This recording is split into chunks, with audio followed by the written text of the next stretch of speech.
Welcome back to another official Narrative Assassin update video with your host, yours truly, Hussein Hill. We're going to be back with you guys once again. This video is going to be released a lot later than usual, so I do apologize in advance. And we're going to just kind of go through the logistics here very quickly and not spend too much time on that so we can get to the subject matter of this update video. The reason why this video took so long to come out is because I just finished my first article. I was looking to write in a slew of 3 articles, one being released this month and the other 2 being released the next 2 months, within the next 2 months.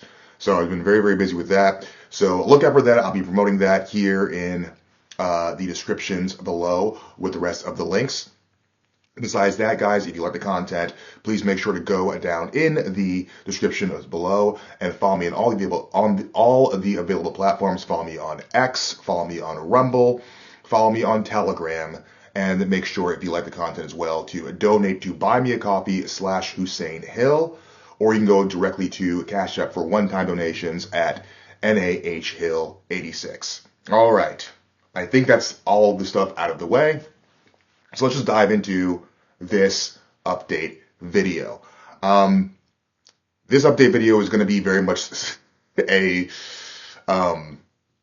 revisiting of the Renee Good video, in so much as the ongoing discussion of the debacle that is the left-wing resistance against the deportation efforts of the Trump administration, of which, as according to recent updates, the administration will be receding from said deportation efforts. Of course, we're talking about the shooting, the justified shooting of one Alex Preddy, a male nurse who is allegedly a Catholic, I believe, radical leftist.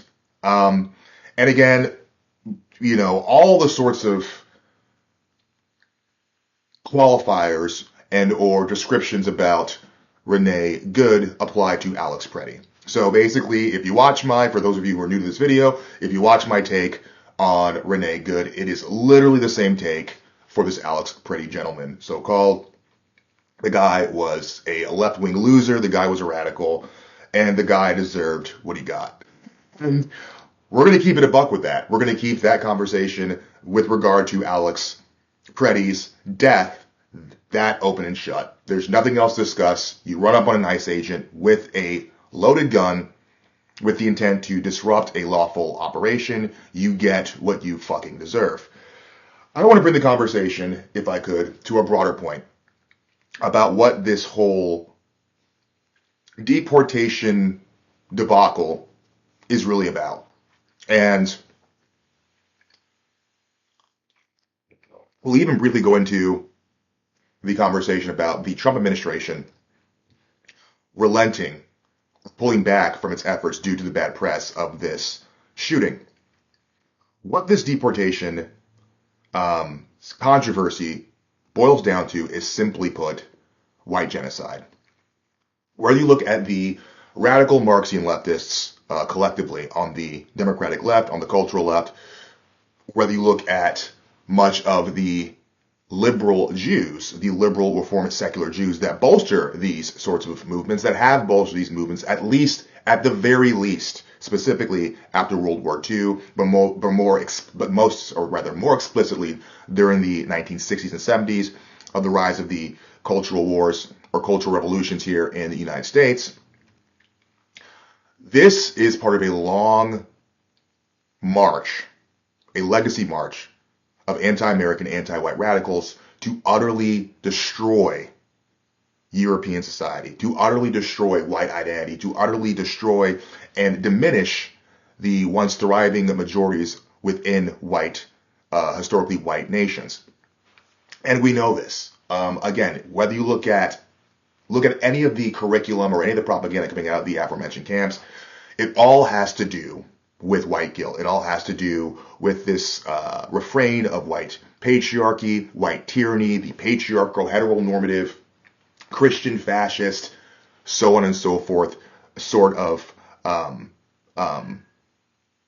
qualifiers with regards to how they view the West. And, you know, again, I discussed this previously with the Renee Good conversation about the idea that this is cut and dry, a conversation of an us versus them. The distinction between the nominal nationalist right or the right wing versus the left wing.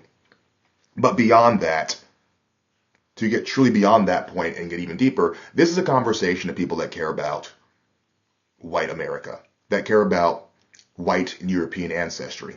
And whenever someone like me goes on about this, the first thing people like to say is, well, Hussein, your name is Hussein, right? And so I'm an ex-Muslim, now Catholic.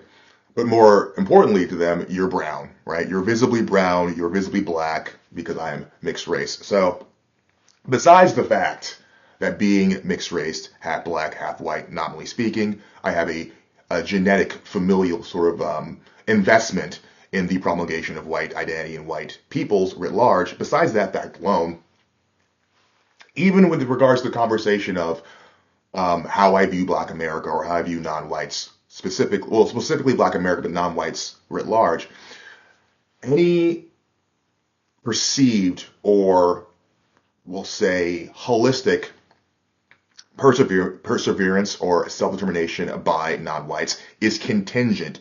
It is inextricably linked to the success of white America.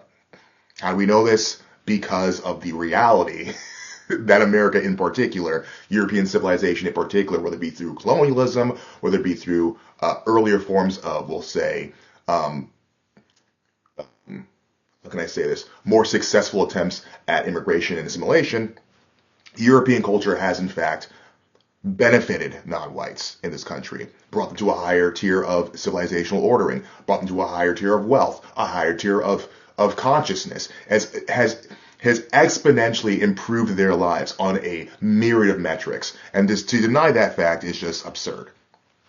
So if you even want to take the fact that like you're half white and that's not really fully white, whatever, if you want to dismiss that for a second, because I want to live in a civilized first world society, I necessarily have to stand up for the root, the core of that civilized first world society, which is European ancestry. And I want to directly move this to the conversation about the Trump administration and why the Trump administration is backing down from this. Besides the fact that the Trump administration has successfully been assimilated into the Republican Party, and the Republican Party for generations has been doing this. They have a long track record, a decades-long track record at this point, of promising the voters particular lofty or ambitious goals or mandates during the election cycle, and then going back on all those mandates after they win. We have to remember who bought and paid for this administration, who bought and paid for this presidency. This presidency wasn't bought and paid for by nativists. This presidency wasn't bought and paid for by white nationalists. This presidency wasn't even bought and paid for by explicit Christians. It was bought and paid for by Zionists, more specifically Zionist Jews. People like Bill Ackman, people like Miriam Adelson, people like Ben Shapiro are invested in this administration. Organizations like the ZOA, a Zionist Organization of America, organizations, people like Michael Rappaport, for example, who is a long-term left-wing, we'll say, cultural actor in like pop culture, very, very irrelevant now, but also a rabid Jewish chauvinist. People like Roseanne Barr, a avid MAGA supporter, also Jewish chauvinist. People like Laura Loomer, who for a while was sort of being teased by the administration to be a part of it, but has now successfully been assimilated into the ranks of the Republican Party. She's old school MAGA. And this, we're not going to get too much into this right now, but arguably speaking, since 2016, the entire MAGA movement was a Jewish project. And so for these individuals, what are their concerns? What are the things that they've actually brought to fruition on this administration? Well, let's see, the complete decimation of the Gaza Strip, a U.S. strike on Iran, a subsequent moving in of warships towards Iran, signaling war with Iran, a signaling to war with Hezbollah in Iraq, a complete continuation, expansion of Middle Eastern hegemony via, or rather on behalf of the interests of the State of Israel. And if you're, of course, here domestically, targeting universities for so-called anti-Semitism, targeting universities for for having overt and explicit sympathies towards the Palestinians' plight in Gaza, targeting college kids and protesters directly after October 7th and onward for organizing any meaningful protest against the genocide in Israel, and passing legislation on a national level like the Anti-Semitism Awareness Act, and on state levels, such as the legislation passed here in North Carolina called the Shalom Act. Not even kidding, Google it, the Shalom Act, which they have virtually criminalized all meaningful dissent against Judaism, against Zionism, against the State of Israel, even so much to even insinuate that in making appeals to biblical citations of the crucifixion of Christ at the hands of the Jews can be construed as a hate crime or hate speech or a affront to Jewish interests, a violation of the civil rights of Jews. This administration has zero interest in preserving American sovereignty, because the people that created it, the people that paid for it, do not care about American sovereignty. They do not care about white interests. And so this update video is going to be relatively quick with all these sorts of analysis, because it doesn't need to be that longer than anything else. It doesn't need to be longer than this. When moving forward with this conversation, because at this point now, because of the debacle and the scandal surrounding Alex Preddy, mass deportations or any meaningful deportation efforts will be non-existent going forward. They will cease to exist. They will recede, and the left will continue to encroach upon law enforcement, terrorize people within these particular areas, and essentially have mob rule to continue their Marxian fever dreams, or to pursue their Marxian fever dreams and utopian ambitions. But when going forward, this is what I encourage everyone on the right wing to do. Because I see a lot of people in the conversation trying to allude to things like libertarianism, constitutionalism, colorblind meritocratic rhetoric. Enough with that shit. Enough with that shit.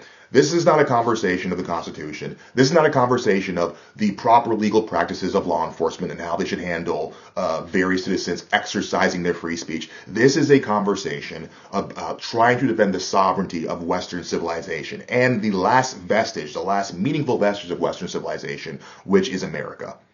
If you care about this country, if you want to preserve this country, the following things must be your priority. You must advocate for, stand with, and show deference to white identitarianism, white identity, white European culture, and white peoples writ large. You also must rebuke and have no quarter for these left-wing Marxian radicals that are assuming, or I'm